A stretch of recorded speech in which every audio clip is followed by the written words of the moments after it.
Hey everyone, Travis here towards the end of BlizzCon 2014 in beautiful Anaheim, California. The sun is setting, evening is happening. It's kind of like a twilight situation we got going on here. This is really romantic, wow. If people are listening to this only in audio, I want them to know, I want them to have a setting. We've got kids running around behind us, photobombing the interview. It's great. And I'm here with Frodan, who is what are you for Tempo Storm? I am the team manager for Tempo Storm. You also did some casting as well. You do some casting. You cast here, in fact, right? Yeah, I actually did a lot of the Hearthstone World Championship for BlizzCon. Yeah. You were also, even last weekend, casting up in Burbank at the ESL thing. Yeah, I did both the opening weekend and for the BlizzCon itself, which was really cool because this year around, Blizzard really wanted to broadcast all games as much as possible. In 2 days, it'd be impossible to go through a round of 16 group stage and do all the elimination bracket without having 2 streams or just having people play off stream. So I was actually at PAX Australia last week and could not catch the action at the ESL studio. And then I was here, but I was also kind of running around, caught some of the games. You want to walk me through any of the interesting storylines, any of the interesting things that you found fascinating about this event? Oh, I think there's several. One of the more interesting ones was how does the West fare against the East? A lot of people doubt whether Korea even belongs in the World Championships because whenever they see OGN, they really said, well, these Koreans aren't that good. But I think they did. I think Kranich won his group. That was a big surprise, especially over Firebat, who ended up winning the entire thing. So that was a really interesting story. I think people were also wondering how good the Chinese players were because their metagame is very interesting, and Hearthstone is just so insanely popular in that region that, of course, the 4 players bound to come through have to be really good. So they were wondering about them as well. Frodan, you have seen, I've talked a little bit to a couple Hearthstone people. Maybe, I don't know if this is in other interviews or anybody else is talking about this, but as somebody who enjoys Hearthstone and followed the StarCraft 2 scene, later on started working in League of Legends, I feel like there's a trend here of Koreans and people being like, oh yeah, you know, they're the OGN thing, it's whatever. And then later on, everybody's worshiping their Korean overlords. That's so exciting. The fountain just went up behind us. Either way, do you think it's going to happen in Hearthstone? Are we going to see Koreans come in and dominate? Well, the big thing is whether or not we see the big corporations get behind Hearthstone. Right now, Hearthstone is more of a niche scene still, you know, similar to even StarCraft in a way, where not a lot of teams and sponsorships is available outside of a few. In fact, Kranich and Rini are on the same exact team, the 2 representatives from Korea, and they're just a clan. They're not really like an official sponsored by any corporation like Samsung or LG or any other things.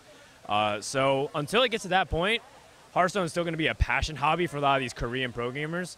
And once they do get the sponsorship in, that's when it starts going to get really official. That's when you had the team houses, the people practicing 12 to 14 hours a day.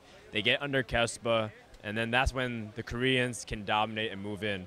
But until then, I will still say that it's basically the West and EU, NA, and then China. That's basically the 2 regions that compete the most. Now, I was talking a little bit to Brian about this yesterday. Brian Kibler, right? Because Kibler is like the elf. I don't think it's Kibler.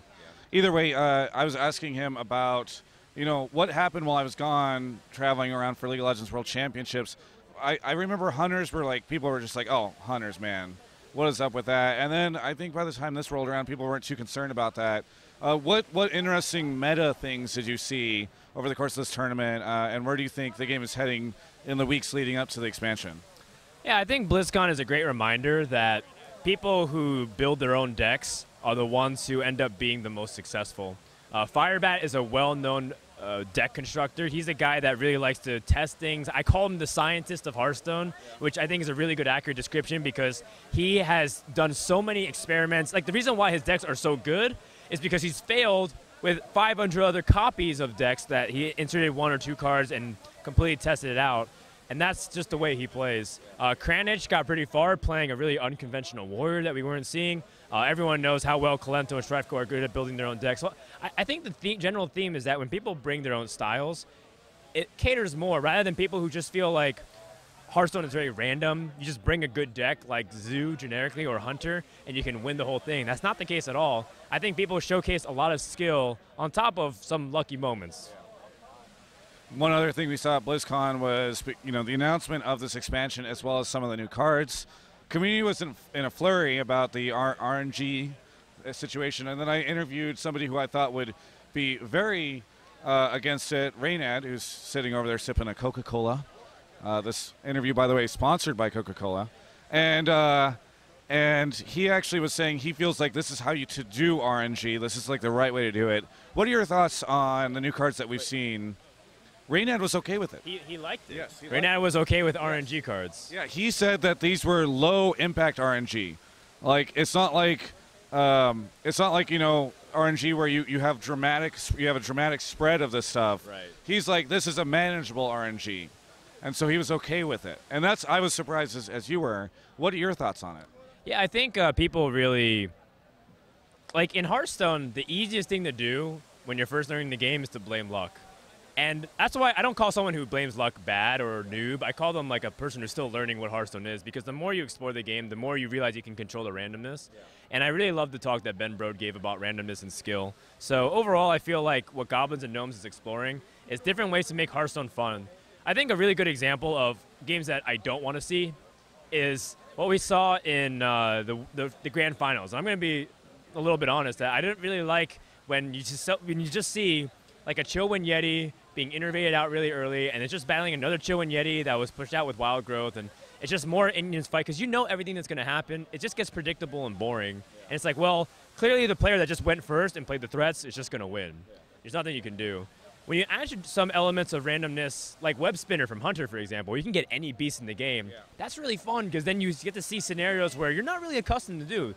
Why do people love Priest so much, Travis? It's because Thoughtsteal introduces this weird scenario where it's like, well, anything can happen, and in the end, you have to be ready to prepared, and you even get some funky scenarios where hilarious YouTube highlight moments happen. So in the end, I tip my cap to Blizzard. I think they're doing a great job. They hired the right people. Reels used to be a pro gamer, and now he's helping on the balance team. And every time I talk to him, he tells me about all the cool, exciting stuff that they're trying to do, and it just excites me because I think Hearthstone's future is so bright. You know, I know that at the start of that exciting conversation, you mentioned that you feel as though people who blame their luck are sort of using it as a crutch, essentially. But I want you to know that I am actually really unlucky. Like, I probably would have been here, would have won this tournament if it wasn't for just the luck that I have in Hearthstone, you know. It's just I'm stuck in that 14, 15 ELO, well, not ELO, rank hell. Rank hell? Is that what do you guys call it? We just call it ladder. I mean, that's pretty much ladder hell? Every form of ladder has that powerful deck that you hate. I mean, just go ahead and read any forum, and they complain about every class possible. I've seen people complain about Paladin, and I'm like, how do you even complain? They're like, oh, well, Paladin's stupid. Like, no matter what I do, they just play equality and clear my board. I mean, these are the things that you're just never going to make people happy, because whatever's the best, people will hate losing to it. Shamans are fucking stupid, dude. Like, can we agree on that? Oh, come on. Shamans they're beatable. Like, they're beatable, but they're so annoying. Do you have anything that you want to say here at the end of this interview, Frodan? Because I just want to end it on that note. I just want to thank everybody who's been really supportive. Recently, Hearthstone's been getting a lot more exposure, and people have been very kind in telling me how much they enjoy me being involved in the community and my commentary. I just want to tell people that I'm really humbled by the opportunity. I also want to thank guys like Travis, who also do a lot of cool stuff for the community, too. Like, people don't really value the journalisms, the people who put out the media presses, like, you know, the Go-To gamers, the On gamers, etc. They're all a really valuable part of the scene, so thanks for the interview, man. Was this H&M, by the way? Because I've got a blue version of this. That's very good. Yeah, actually, it was H&M. I got it for $10. Value. You can check out the rest of our coverage of all things esports, H&M, fashion, and more at ongamers.com.